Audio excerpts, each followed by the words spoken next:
Instituto Jóvenes, solo que se integren más alumnos.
Bueno, ya vemos 50.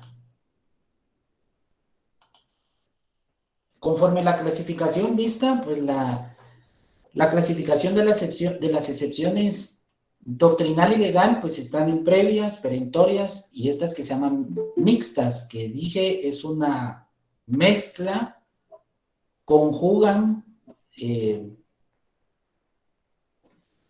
excepciones perentorias y excepciones previas. Y es por ello que, bueno, para quienes no hemos cenado y hablar de mixtas, pues el concepto que le viene es la tortilla así con aguacate y con salchicha y con repollo y con, ¿qué más? Eh, salsa de tomate y mayonesa y, ¿verdad?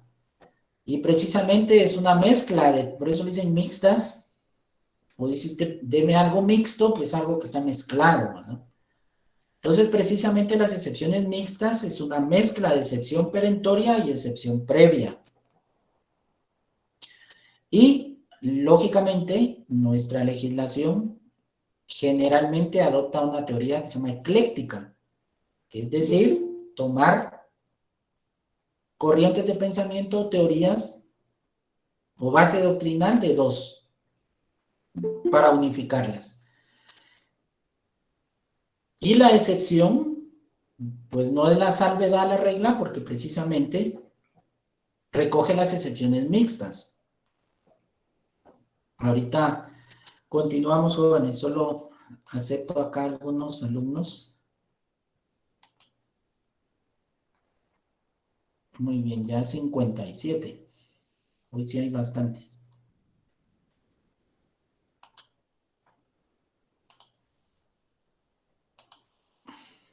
Pues decía que recoge una mezcla de las excepciones previas y perentorias.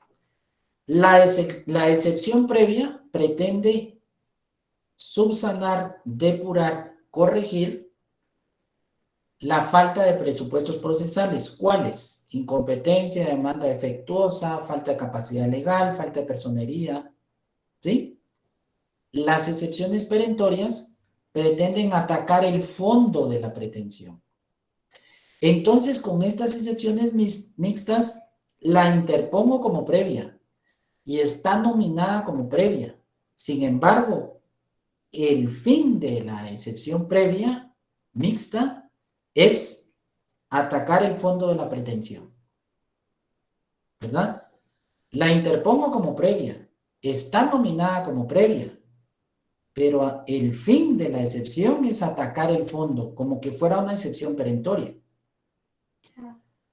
Entonces veamos, pues, no están taxativamente nominadas en la ley, pero sí existentes. Es decir, si yo le digo, busque excepciones mixtas, no las va a encontrar. Si le digo, busque excepción previa, las va a encontrar en el 116. Busque excepción perentoria, no las va a encontrar. Dijimos que están en su intelecto, en su creatividad, en su responsabilidad, en su diligencia, en su profesionalismo, en su preparación académica. Ahora, no las va a encontrar acá. Si yo le digo busque excepción mixta en el 116, pues no están. Por eso es que vemos que no están taxativamente, puntualmente, textualmente, gramaticalmente, específicamente nombradas en la ley, pero sí existen. Se les denomina como previas, pero tienen efectos de perentorias. De estas hay 4. Acá, como excepciones previas, sin embargo, atacan el fondo de la pretensión y por eso es que son consideradas como mixtas. Son 4. Prescripción, caducidad, transacción y cosa juzgada. Aceptadas estas excepciones o declaradas con lugar, atacan el fondo de la pretensión e impiden conocer nuevamente esa pretensión. Doy ejemplos. Si le notifican a su cliente una demanda y se interpone una excepción de demanda defectuosa, pues lo que va a hacer el juez es declarar con lugar la demanda defectuosa y al declarar con lugar la demanda defectuosa, pueden volver a interponer la demanda.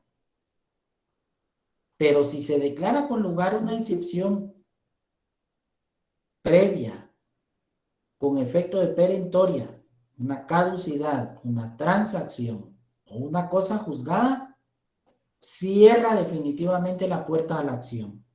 Es decir, no puede volver a presentar esa demanda. Termina ahí el proceso.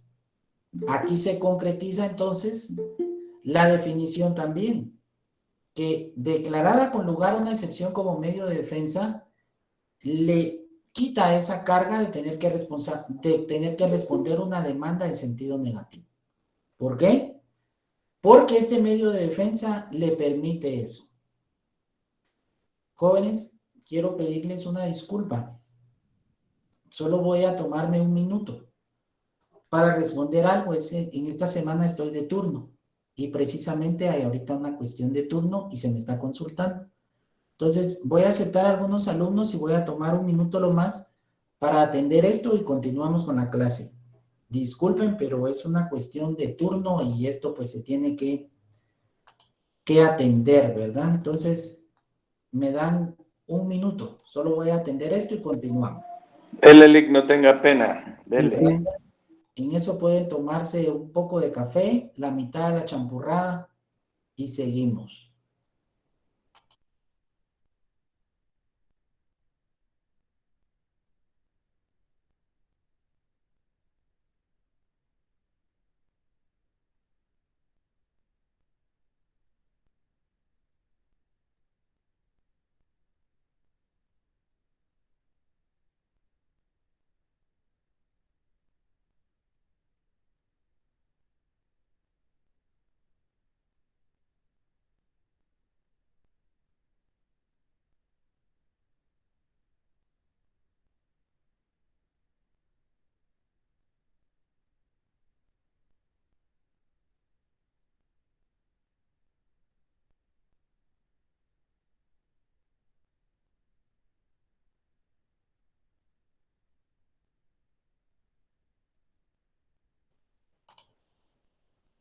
Gracias, jóvenes. Disculpen, solo era para atender esta cuestión de turno que en una semana me corresponde y en una semana no. Y hoy pues estoy ahí. Entonces, muchas gracias. Disculpen. Bueno, entonces les decía que al interponer una excepción previa, digamos, quiero aclarar, usted no va a interponer, y comparezco a interponer una excepción mixta, ¿verdad? No se llama así. Por eso es que vemos que no están nombradas en la ley, pero sí existen. Usted cuando interponga la excepción va a establecer que se interpone una excepción previa o una excepción perentoria. La diferencia es que en las excepciones previas, unas depuran el proceso ante la falta de presupuestos, pero eso permite volver a presentar la demanda. pero hay unas previas con efectos de perentorias, prescripción, caducidad, transacción y cosa juzgada, que declaradas con lugar, ya no puede volver a presentar la demanda nuevamente. Si usted interpone una excepción de demanda defectuosa, como les digo, declara con lugar la excepción y usted puede volver a presentar la demanda subsanando todos esos errores que le hicieron ver en la excepción. Excepción de falta de personería, no acompañó el documento que acredite su representación. Vuelve a interponer la demanda y ya lo acompaña. ¿Verdad? Falta de capacidad legal, pues después se nombra un representante y ya lo puede nombrar. ¿Verdad? Entonces, hay algunas excepciones que no van a cerrar la puerta definitivamente a la acción. Pero estas excepciones, conocidas como mixtas doctrinalmente, no obstante son previas, estas declaradas con lugar, ¿verdad? Atacan el fondo de la pretensión y definitivamente ya no va a poder usted presentar una demanda posteriormente. Son 4. Prescripción, ¿verdad? Y si esas están en el 116. Caducidad, el numeral 8, prescripción el 9, cosa juzgada el 10 y la transacción el 11. Entonces, estas 4 excepciones están como excepciones previas. Sin embargo, atacan el fondo de la pretensión. Es decir, presentadas estas y declaradas con lugar, termina el proceso. Y voy a explicar todas y cada una en la siguiente presentación para que tengamos entonces la información general. ¿Vamos bien hasta allí? ¿Comprendimos? Aclaro y repito y concluyo. No las va a encontrar como mixtas. Solo va a encontrar previas las perentorias nombradas. Entonces, cuando interponga una excepción y usted considera que ha prescribido el derecho, interponga la excepción de prescripción. ¿Verdad? Si eso ya se juzgó en otro proceso, pues entonces puedo interponer cosa juzgada. No obstante, las va a llamar como previas, pero está atacando el fondo de la pretensión. Y ahí voy a citar ejemplos. ¿Vamos bien hasta allí? ¿Comprendimos las mixtas? Sí, gracias. ¿Estamos bien? Lick, yo Bueno, tengo, bueno, solo para confirmar lo que acabo como de entender. No se va a poner yo interpongo una excepción previa ni perentoria, solo dice uno yo interpongo una excepción, ¿verdad? no. Vamos a hablar técnicamente. Ok. Cuando a su cliente le notifican una demanda, entonces va con usted y le dice, me notificaron esto. Usted analiza la demanda. Entonces usted ve que faltan algunos presupuestos. Entonces, comparezco a interponer excepciones previas o las siguientes excepciones previas. Demanda defectuosa, falta de personería. ¿Sí?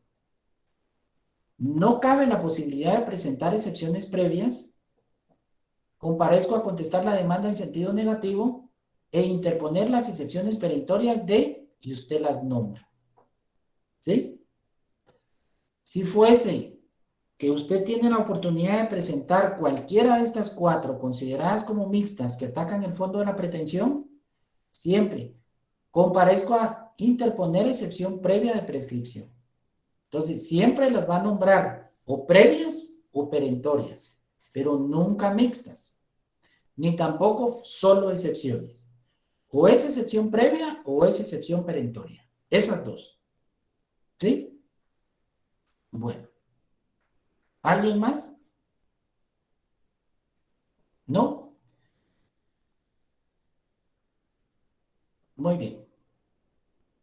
Seguimos entonces.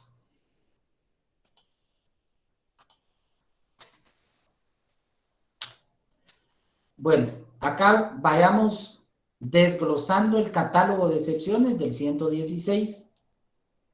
Ojo, jóvenes, que acá, pues en una presentación, no se pretende que yo le coloque la definición de cada una, porque entonces le presento una diapositiva demasiado cargada a usted y a mí nos da sueño, y no se trata de eso, sino es un auxiliar didáctico donde usted toma el concepto principal y usted ya puede ver una excepción, puede ver una definición. O donde amerite definición, pues lo hacemos. En total, entonces, son 12 excepciones. Pero cuando veamos los procesos de ejecución, va a surgir otra que se llama excepción de pago. Pero esa la vamos a ver en su momento. Pero usted ya tiene la plataforma básica del conocimiento de excepciones, ¿verdad? Pero ahorita si yo le menciono la excepción de pago, tendríamos que irnos a juicio ejecutivo y eso creo que va a ampliar un poco más. Quedémonos con las que conocemos ahorita y si surgiese una nueva en el camino, pues usted ya sabe que es otra que va a agregar, ¿verdad?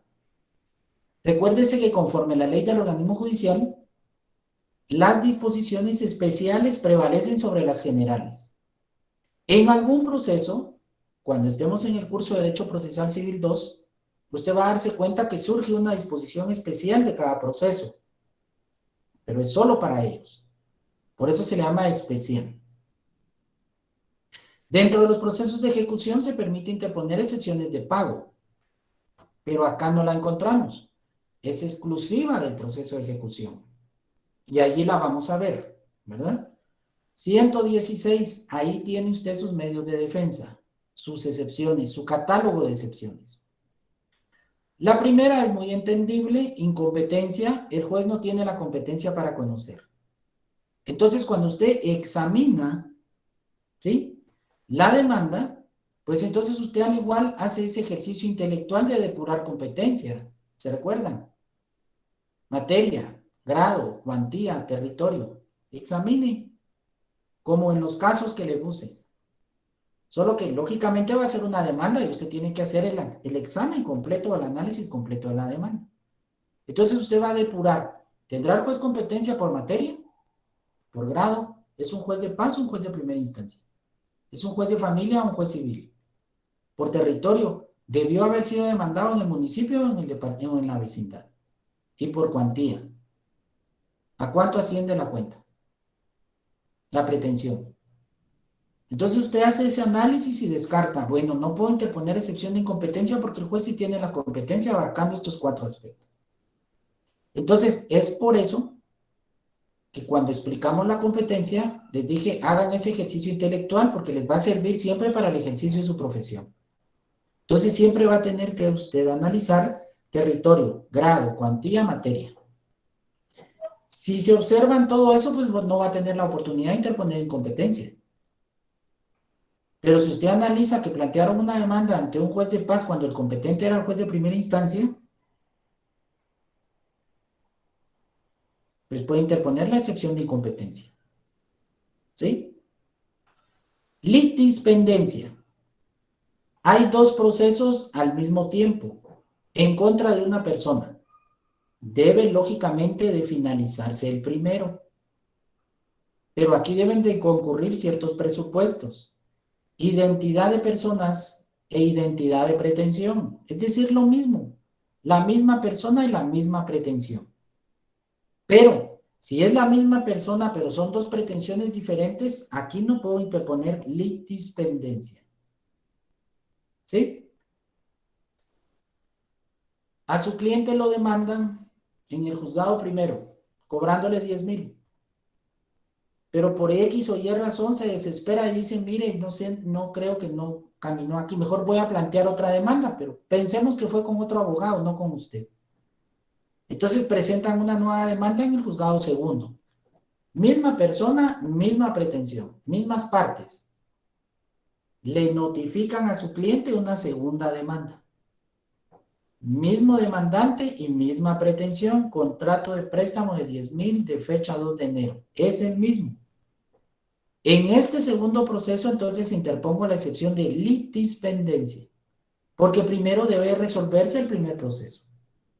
Ahora, es la misma persona, son las mismas personas, pero la pretensión es diferente. Una segunda deuda de 5,000, ahí no cabe litispendencia, porque son pretensiones distintas, ¿verdad? Entonces, la litispendencia es un litigio pendiente, una litis pendiente.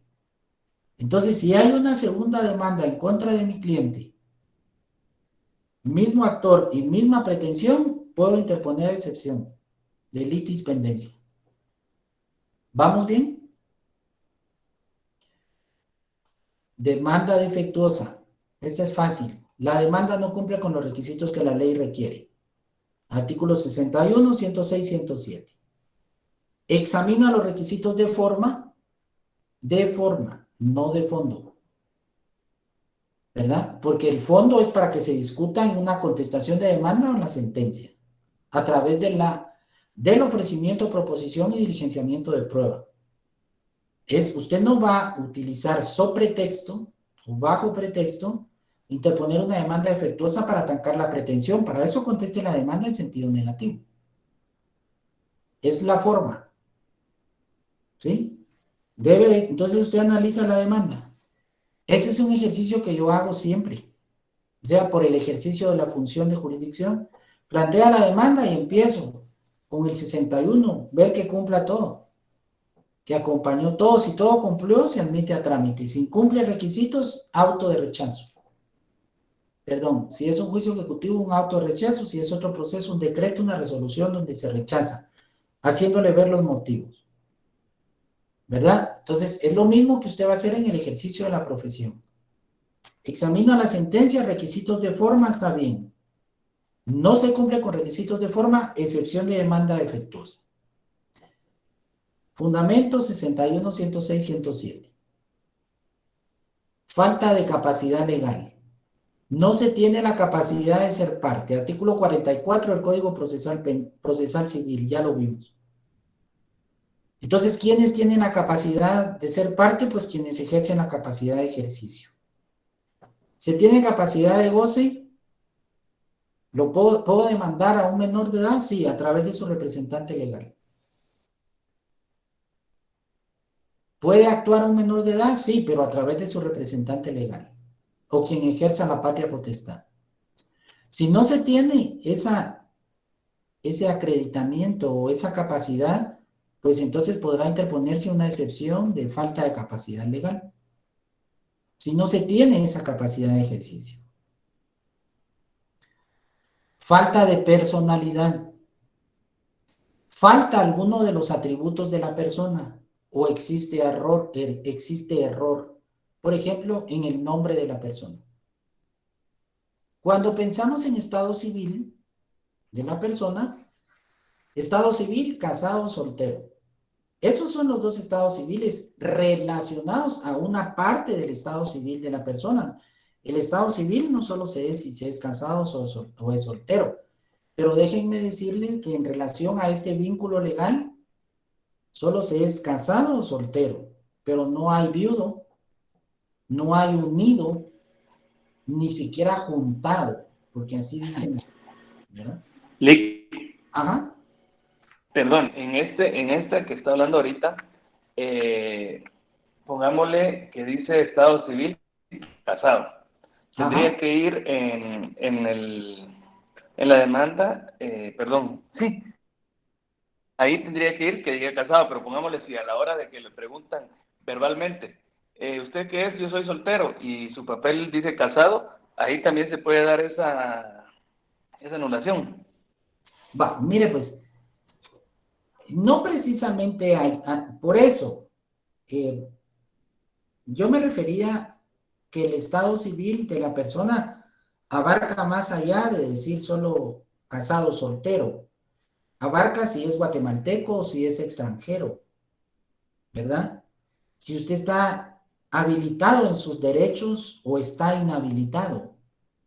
Por ejemplo, hay personas que están inhabilitadas para ejercer algún cargo o alguna profesión.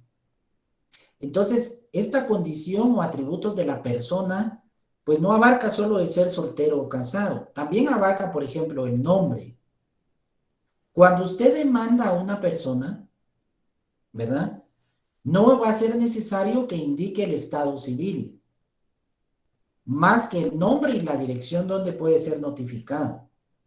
Pero, por ejemplo, si usted está demandando, ¿verdad? Y usted dice, comparezco a interponer demanda de divorcio por causal determinada, pero en sus datos establece Ronnie Armando, soltero. y dice que va a interponer una demanda de divorcio, entonces eso es inexistente, pues, ¿verdad? Porque va a interponer una demanda de divorcio porque su estado civil o parte de su estado civil es que es casado. Pero para la persona del demandado, ¿verdad? No es necesario que yo establezca pues todos esos detalles, sino simplemente con que diga el nombre y la dirección donde puede ser demandado. Pero, por ejemplo, puede proceder una excepción de falta de personalidad cuando el nombre no está escrito como es. Por ejemplo, yo tuve un caso de una persona que se le demandó y su apellido era Witz, pero con diéresis, por supuesto sobre la U. Entonces, cuando contestan la demanda en sentido negativo, hacen ver y le ponen Witz, pero sin la diéresis. Entonces, ¿cómo se leía ahí? Se leía como Gitz. Entonces se rechazó. El abogado interpone un medio de impugnación y hace ver que yo fui excesivamente formalista. Entonces, en sus palabras dice, ¿cómo es posible que el juez, por 2 puntitos, así, sobre la letra, ni siquiera la vocal, ¿verdad? Está rechazando el escrito. Entonces, cuando le rechazo el medio de impugnación, le hago a ver que es muy penoso que para un profesional del derecho se le tengan que citar normas gramaticales, porque la diéresis da una connotación y sonido diferente, ¿verdad? Entonces, Gitz, así se escucha y así se escribe, pero la persona era Witz, con su documento personal de identificación.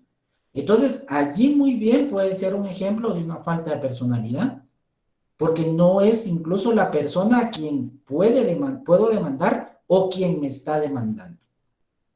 Entonces sí abarca varias cosas, ¿verdad? Pero un aspecto así muy que soltero o casado creería que no sería como un argumento muy sustentable, salvo que su cliente sea el demandado. Perdón, su cliente sea el actor. Y por un error, en lugar de ponerle casado, le puse soltero, porque pasa que ahora tengo el formato en la compu y empiezo, se me pasó, en lugar de ponerle casado, puse soltero y es una demanda de divorcio. Allí podría ser como un caso muy excepcional que podría interponerse en la excepción de falta de personalidad, porque mi condición de estado civil no es posible que me demanden, ¿verdad? Promoviendo un juicio de divorcio cuando el actor dice que está soltero. Entonces, ¿cómo procedería esa acción? Pero sería un caso así como muy excepcional. No sé si quedó claro. Sí, Lick, gracias. Bueno, ¿alguna duda más, jóvenes? ¿Comentario? Licenciado, yo tengo otra pregunta, pero con Ujú. respecto a falta de capacidad legal, supóngase que están demandando a un menor de edad por pensión alimenticia. ¿Sí se puede o no se puede? Sí se puede a través de sus padres. Ah, ok, ok, ok. Bueno, gracias. Ujú. Sí se puede a través de los padres. Sí se podría hacer, ¿verdad? Recuérdese que el Código Civil establece eso, que cuando la persona del demandado no tiene esa posibilidad económica, podrán ser, en este caso, los abuelos paternos, en el orden, bajo una corriente patriarcal, o si quieren, una corriente un tanto de machismo en nuestra sociedad aún, pero podría demandarse a ellos. Recuérdese que el Código de Trabajo da una capacidad relativa también.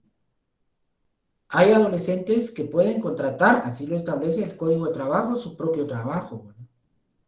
Entonces hay personas que cumpliendo 17 años ya pueden estar laborando, ¿verdad? Generalmente en esos casos cuando hay personas adolescentes, porque se es adolescente de 13 a 17, niño de 0 a 12, ¿verdad?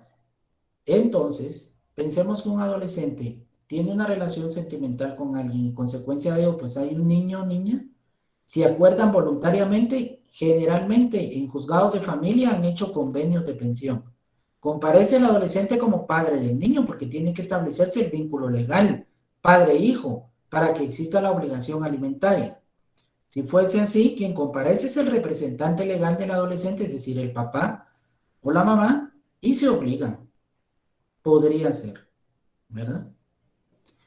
En tanto llega a los 18 años, cumplió los 18 años, ya él es del todo responsable. No sé si está respondida la pregunta. ¿Sí? ¿Alguna pregunta más? Muy bien. Como decía mi catedrático, seguimos continuando. Bueno. Falta de personalidad, entonces falta alguno de los atributos de la persona o existe error. Por ejemplo, en el nombre o alguna situación. Por ejemplo, yo mando a alguien y le digo que es guatemalteco y es salvadoreño, por ejemplo, podría ser una circunstancia. Bueno. 6. Falta de personería. No se tiene o no se acredita la investidura jurídica para representar a otra persona, ya sea la persona natural individual o una persona jurídica. Entonces ya vimos que si yo comparezco en un proceso y digo, soy el gerente general y representante legal de la cooperativa tal, pues entonces debo de acompañar y acreditar mi representación. ¿Sí? O digo, comparezco como mandatario del señor fulano de tal, entonces debo de acreditar mi representación a través de un mandato que él me otorgó. Ustedes van a ser mandatarios o mandatarias judiciales. ¿Quiénes pueden ser mandatarios judiciales? Los abogados y abogadas. Entonces yo le puedo decir a usted, mire, usted es mi abogado o mi abogada, pero pues yo no quiero comparecer a juicio. Mucho de eso hacen los representantes legales o gerentes de bancos, cooperativas o algunas empresas. Porque ellos, por sus actividades propias de su función, pues no pueden estar en procesos o en juicios o en audiencias. Entonces se otorgan un mandato judicial a su abogado. Y usted en representación, o sea, abogada, en representación de ellos, pues va a enfrentar el proceso, ¿verdad? Bueno, vamos bien con la falta de personería. Vean, pues, la número 7, extraemos 3 condiciones. Falta el cumplimiento del plazo. Ese es 1. De la condición a que estuviere sujeta a la obligación. ¿Sí? Ese es 2. O del derecho que se haga valer. Es una excepción que se nombra así. Falta del cumplimiento del plazo de la condición a que estuviere sujeta la obligación o el derecho que se haga valer. Bueno, entonces, si yo voy a interponer una excepción, al momento de que interponga esta excepción, tengo que establecer si la interpongo porque aún no se ha cumplido el plazo, si la interpongo porque aún no se ha cumplido la condición, o porque aún no se ha cumplido con ese derecho que dice tener. Cito ejemplos. Celebramos un contrato de arrendamiento, ¿sí? Y lo establecimos por un año, de enero a diciembre. Pero yo en junio ya interpongo una acción demandando la entrega del bien. Entonces yo podría presentar una excepción por falta de el cumplimiento del plazo a que está sujeto el contrato, ¿verdad? Ya se está promoviendo una acción y ni siquiera hemos llegado al plazo. Bueno, una condición o un derecho. Por ejemplo, yo quedo establecido que se podrá gozar de un usufructo cuando la persona a quien se la otorgo a través de su representante cumpla 18 años. Entonces yo digo, cedo este bien, dono este bien, establezco este beneficio para tal persona que en este momento es menor de edad y comparece un representante de él, ¿sí? Pero la condición es que él cumpla los 18 años. Ahí ya podrá él disfrutar y decidir de eso. Y de repente se interpone una acción exigiendo que yo cumpla con eso, antes de que se llegue a la mayoría de edad. Entonces yo podría interponer una excepción de falta de cumplimiento de la condición a que estuviera sujeto a esta obligación. Por ejemplo, yo establezco que podrá disfrutarse de un bien cuando cumpla 18 años la persona, pero teniendo él 17 años, su representante me demanda y me dice, mire, queremos disfrutar, no queremos, debemos o necesitamos disfrutar de tal situación por esto que se presenta. Entonces, yo puedo interponer una excepción y hacer ver, no, la condición es a los 18 años, ¿verdad? Entonces, esta excepción se va a promover cuando debo estar a la espera del cumplimiento de algún plazo, de una condición o algún derecho. Pero cuando usted interpone la excepción, tiene que ser específico. ¿A qué se refiere? ¿A plazo? ¿A tiempo o a condición? ¿O a algún derecho que se pretende hacer valer? ¿Verdad? Entonces debe de ser muy específico, no abarcar los tres, porque los tres no se van a dar en una misma situación. Puede ser plazo, ya les di un ejemplo, puede ser alguna condición para que se haga valer ese derecho. Pero tengo que ser específico a qué me refiero. Y esto va a depender de la demanda que se promueva, ¿verdad? En el ejemplo clásico es el juicio de arrendamiento. Digamos, se arrendó un bien por un año. Termina en diciembre, pero ya en junio yo ya estoy actuando, demandando o exigiendo la devolución o la modificación. En tanto no lo permite el contrato y me demandan, entonces puedo interponer una excepción por falta del cumplimiento del plazo. Todavía no hemos llegado a diciembre para que se pueda reclamar algún desahucio, entrega o modificación. ¿Sí? Bueno, caducidad y prescripción dan duda. No, perdón, no dan duda, dan confusión.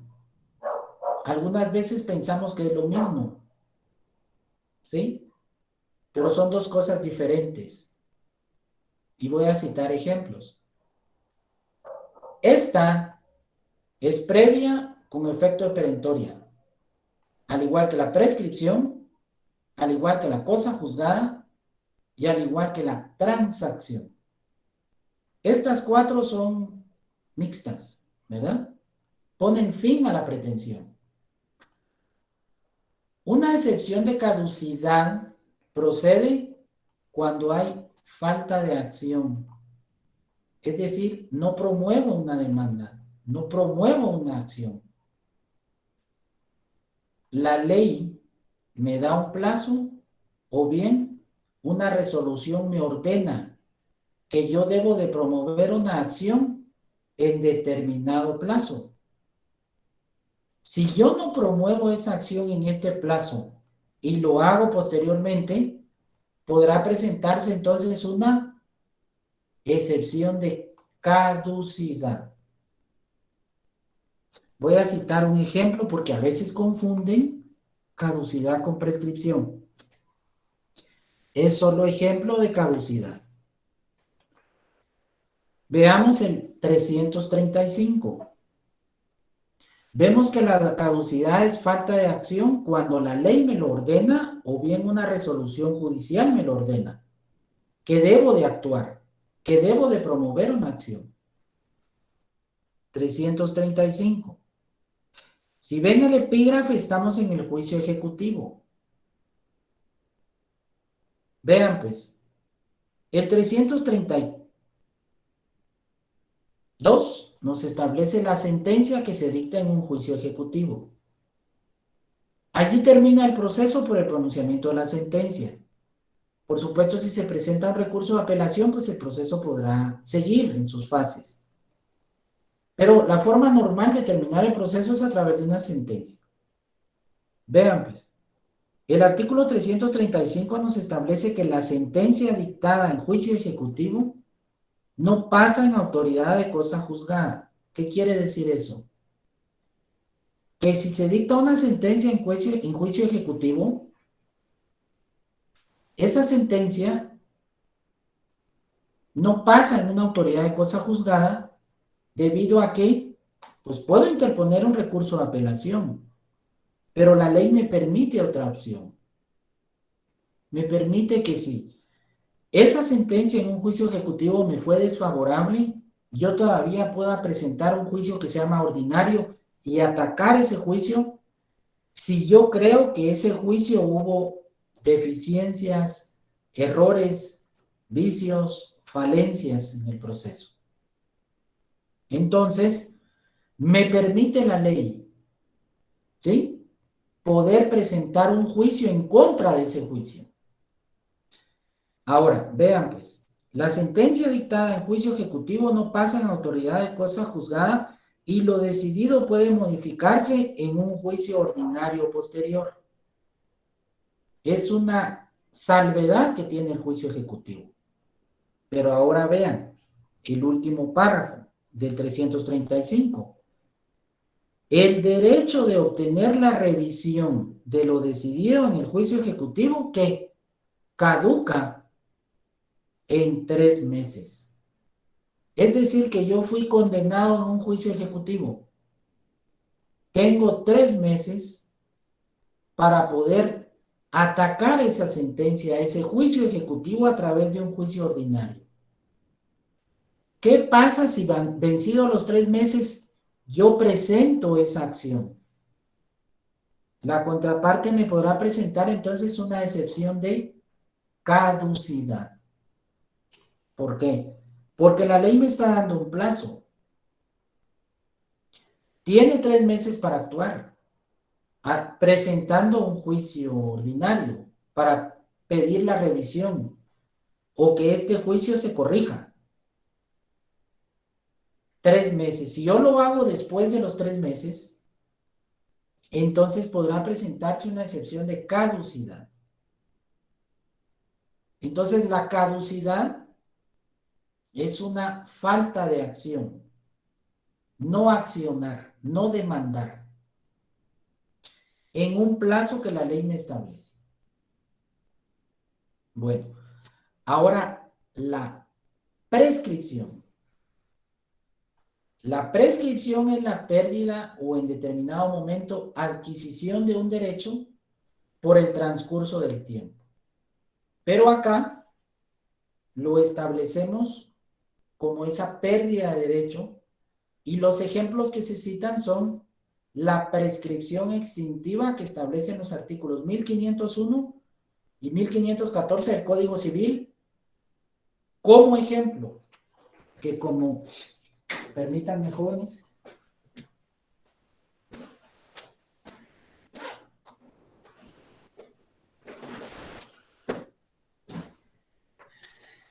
que debí tener mi Código Civil a la mano, disculpen, pero ya lo tengo.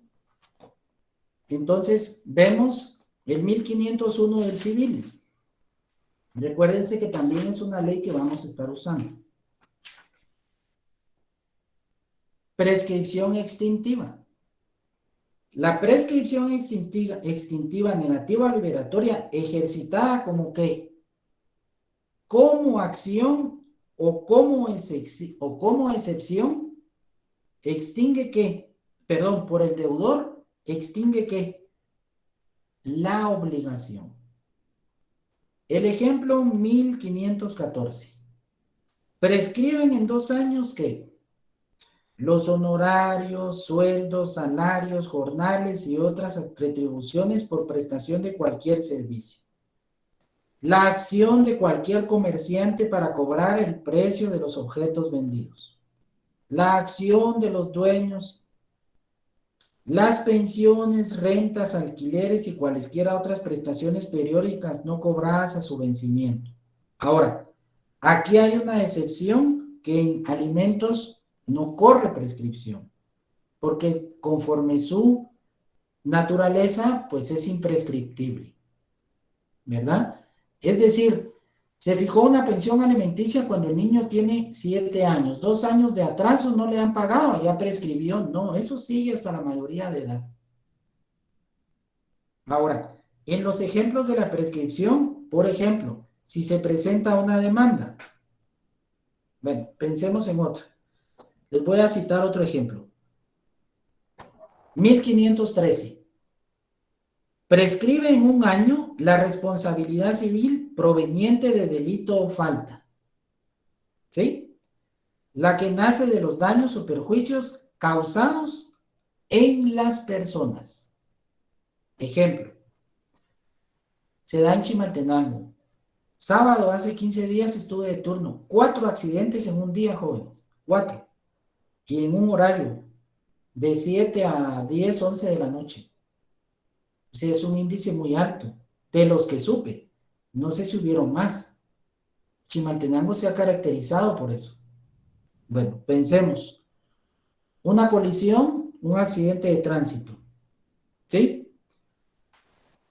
Se lleva el proceso penal, se condena a responsabilidades civiles en una sentencia o a reparación digna a 30,000 quetzales. Aquí tiene usted su sentencia. 30,000 se le condenó por los daños. No lo pagó. Bueno, ahí voy a iniciar el proceso. Ahí voy a iniciar la demanda. 2 años después, ahora la voy a iniciar. O 1 año y 2 meses después. Se presenta la demanda. Se le notifica a su cliente. Usted podría entonces presentar una excepción de prescripción. ¿Por qué? Porque prescribe en 1 año la responsabilidad civil proveniente por delito o falta y las que nace de daños y perjuicios causados en las personas. Ahora, si fue una lesión corporal, pues son 2 años. Pero si fue un daño material, como lo vemos, es 1 año. Entonces, ojo con eso. La prescripción, imagínense, presentar la demanda y usted hace un análisis de la norma, entonces puede interponer una excepción de prescripción, declarada con lugar la excepción de prescripción, dijimos que cierra la puerta a la acción, al proceso, y ya no va a poder presentar una demanda posterior. Entonces aquí solo cité un ejemplo de tantos que pueden darse. Entonces aclaro, la caducidad es falta de acción y la prescripción es la pérdida de ese derecho, como lo vemos acá. Esto algunas veces genera confusión, pero por eso lo estoy aclarando. ¿Sí? La otra excepción previa con efecto perentorio, cosa juzgada. La pretensión, es decir, lo que se pretende, lo que se quiere en el proceso, ya fue discutida y definida en un proceso anterior y existe entonces una sentencia firme. Y hay casos así, jóvenes. Hay personas que ya llevaron un proceso.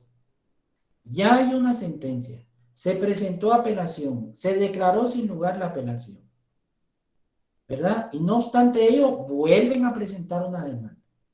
Si se presentase una nueva demanda sobre un proceso que ya llegó a sentencia firme, ojo, no la vayan a confundir con la litispendencia, porque la litispendencia, el proceso está iniciando, es decir, hay una demanda, o el proceso está en curso y se presenta una nueva.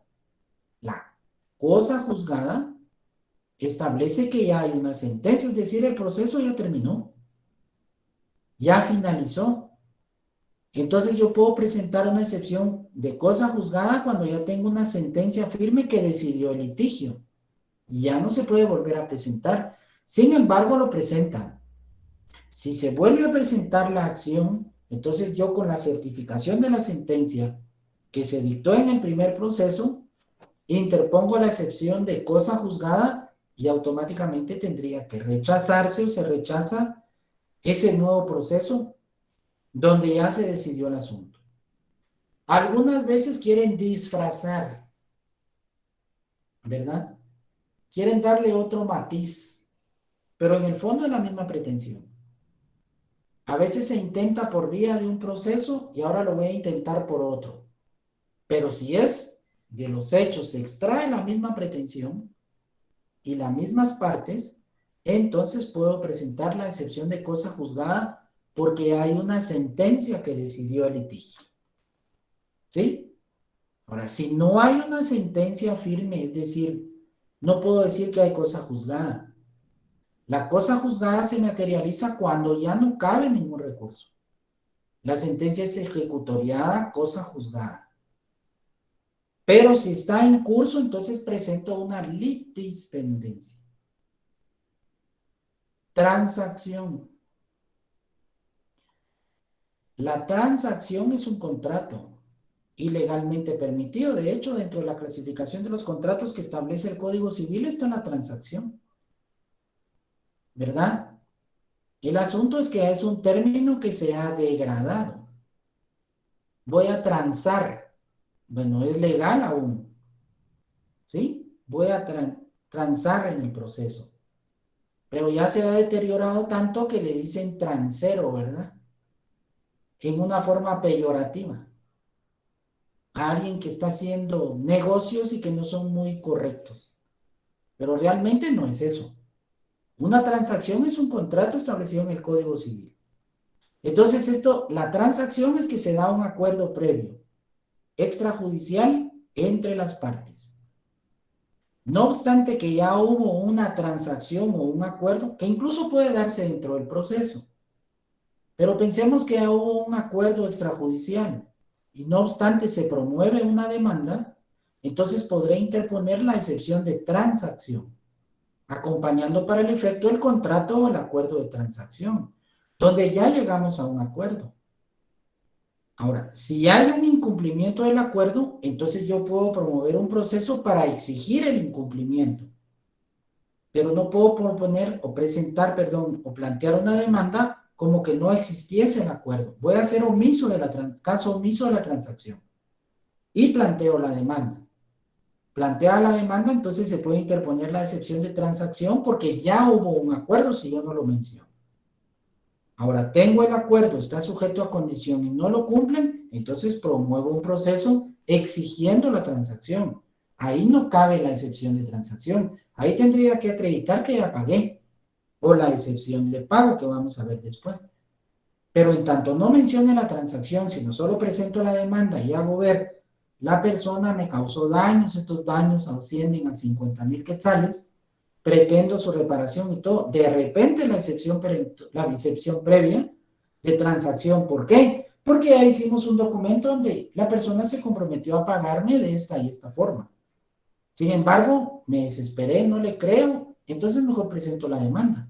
Pero si ya hubo transacción, voy a tener que sujetarme a las condiciones de la transacción, en tanto se cumplan. Si no se cumplen, exijo su cumplimiento, pero no omito mencionar que hay una transacción. Por último, la excepción de arraigo. Esta está en el 117. No se vayan a quedar, por favor, solo con el 116 y decir solo son 11. La excepción de arraigo está en el 117. Esta excepción, cuando pensamos en arraigo y vean el proceso cautelar y ahorita recordarán las acciones para actuar con previsión o cautela, pues el arraigo imposibilita, luego de una orden judicial, la salida de un país. Entonces es una medida cautelar. Si una persona tiene arraigo, pues mediante orden judicial se gira un oficio al Instituto Nacional de Migración, o perdón, el Instituto Guatemalteco de Migración, así se llama ahora, no la Dirección General de Migración, sino Instituto Guatemalteco de Migración. Entonces, cuando a mí se me solicita una medida de arraigo, si se cumple con los requisitos legales, entonces se atiende a la petición y se gira oficio a este instituto. ¿Qué hace el director o el director del Instituto de Migración? Pues hacer una anotación, una alerta. Entonces voy a ir a El Salvador, voy a ir a Tapachula, o voy a ir a Estados Unidos, o voy a ir a no sé dónde, y existe el arraigo, pues no puedo salir del país. Esa es la idea, joven. Pero no sé por qué en nuestra legislación se le llamó excepción de arraigo. Y van a ver que nos cambia todo el panorama. Y por eso le explico. Miren pues, cuando pensamos en arraigo, por eso expliqué, bueno, alguien tiene arraigo y no sale del país, pero aquí es diferente. Miren pues, se plantea la excepción de arraigo cuando quien demanda, es decir, el actor, es extranjero. A su cliente lo está demandando un extranjero, ¿sí? De paso vive o temporalmente está, pero lo demanda un extranjero. Y cuando digo extranjero, no solo pensemos en una persona que conocemos como gringo, pues, ¿verdad? Estados Unidos, puede ser alguien de El Salvador, puede ser alguien de Honduras, de México, de cualquier país, siempre y cuando sea extranjero. Cuando quien demanda el actor es extranjero, debe de interponerse o puede interponerse el arraigo, la excepción de arraigo, a fin de que él garantice los daños y perjuicios que puede causar al plantear la demanda. Entonces, vean, jóvenes, para mí que no se debería llamar excepción de arraigo, pero así se llama y no lo podemos cambiar nosotros, porque no estamos en el Congreso, ¿verdad? Ni tenemos iniciativa de ley, salvo que nos reunamos no sé cuántos ciudadanos. Pero pensemos que no se debería llamar arraigo, porque realmente cuando pensamos en arraigo, por eso dije, alguien que tiene arraigo no sale del país, pero vean pues, aquí el concepto, la idea, la definición o cuando procede la excepción de arraigo es porque el actor, quien demanda es extranjero. Entonces interpongo la excepción de arraigo. ¿Con qué fin? No para que sea arraigado, sino porque él deposite una cantidad de dinero a juicio del juez o conforme la pretensión para que garantice los daños y perjuicios que me pueda causar por la demanda que planteo. Por ejemplo, me demanda un extranjero, me pide arraigo, embargo de cuentas, y eso afecta en mi patrimonio, y al mes se va, le declaran sin lugar su demanda y solo me dejó afectado, me causó daños o me causó perjuicios. Entonces la ley requiere que ante el planteamiento de la excepción de arraigo, este actor que es extranjero deposite una garantía, ¿verdad? A fondos del organismo judicial a favor de un tercero. Es decir, deposito este dinero como garantía por orden judicial por los daños y perjuicios que puedo causar por haber demandado a esta persona, porque yo soy extranjero. Y que si mi demanda es declarada sin lugar o yo me voy del país, pues existe esta cantidad depositada a favor de esta persona para que se cubra esos daños y perjuicios. Esto es lo que persigue la excepción de arraigo. Por supuesto, es una excepción. Llevo 23 años de ejercicio en el organismo judicial y nunca he tenido una excepción de arraigo. Una vez sí me tocó notificarla. Vino de un juzgado de primera instancia de lo civil de la capital y se ordenaba notificar a una persona acá, ¿verdad? Porque se planteó la excepción de arraigo y ahí se exigía que él depositara una cantidad por cubrir daños y perjuicios por la demanda que había presentado. Entonces no es una excepción común, porque cuando demanda un extranjero es la excepción. Tal vez se da mucho en Antigua, o tal vez en Panajachel, o tal vez en el departamento de Sololá por los municipios donde hay personas extranjeras, o bien en Antigua y sus municipios, no en todos. Pero sí hay mucha acción de extranjeros. Podría ser. Entonces el objetivo, jóvenes, así claro, no es que se pone un arraigo para que el extranjero no salga, no. Se llama excepción de arraigo porque él tiene que depositar una cantidad de dinero para garantizar los daños y perjuicios que pudiese causar por la acción intentada, ¿sí? O la demanda promovida. Ahí están sus 12 excepciones, su catálogo de excepciones explicadas una por una y tienen la idea en qué casos podían proceder.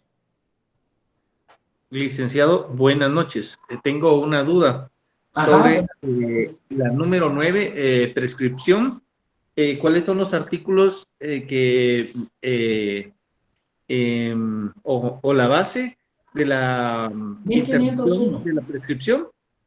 1501 del civil. Ahí todo lo que sea relacionado a la prescripción puede ver ahí algunos ejemplos o casos. Pero mi pregunta era basada en cuál es la base para la interrupción de la prescripción. Bueno, es que lo que pasa es que la base para la interrupción de la prescripción va a ser de acuerdo a cada contrato. Y de ahí podemos tener varios. Ahí tendríamos que irnos sobre las disposiciones, que las disposiciones especiales prevalecen sobre las generales. Entonces, por ejemplo, si lo que se está discutiendo es un contrato de arrendamiento, si lo que se está discutiendo es un contrato de compraventa a plazos, si lo que se está discutiendo es el cobro de un saldo por un mutuo, ¿verdad? Entonces, usted va a analizar cada contrato, o no cada contrato, sino el caso en concreto. Entonces, usted va a analizar, porque de la prescripción, de manera general, solo le da los lineamientos específicos. Pero, por ejemplo, si viéramos un contrato en específico, tendríamos que ir allí y ver si allí se cita prescripción y qué implica, por ejemplo, la interrupción por el pago de intereses, que eso podría ser en un contrato de mutuo. Entonces, usted va a analizar en cada contrato si se atiende a la prescripción y qué la interrumpe. Ahora, si no, tendría que ir a las disposiciones generales. Pero, por ejemplo, en el contrato de mutuo, pues establecemos que si se pagan intereses, se interrumpe la prescripción. Entonces ya llevaba 2 años, voy bien, de repente hago un pago de intereses, se interrumpe y me empieza a contar nuevamente. Entonces, a su pregunta, ahorita pues tendríamos que ver muchos fundamentos. Tendríamos que analizar cada uno de ellos. Entonces, mi respuesta es que dependiendo del caso en concreto, de acuerdo a lo que se litiga, la institución que se litiga, entonces analizar una prescripción. ¿Dónde se interrumpe, por ejemplo? ¿Verdad? Gracias, licenciado. Muy bien, para servirle. ¿Alguna pregunta más, jóvenes?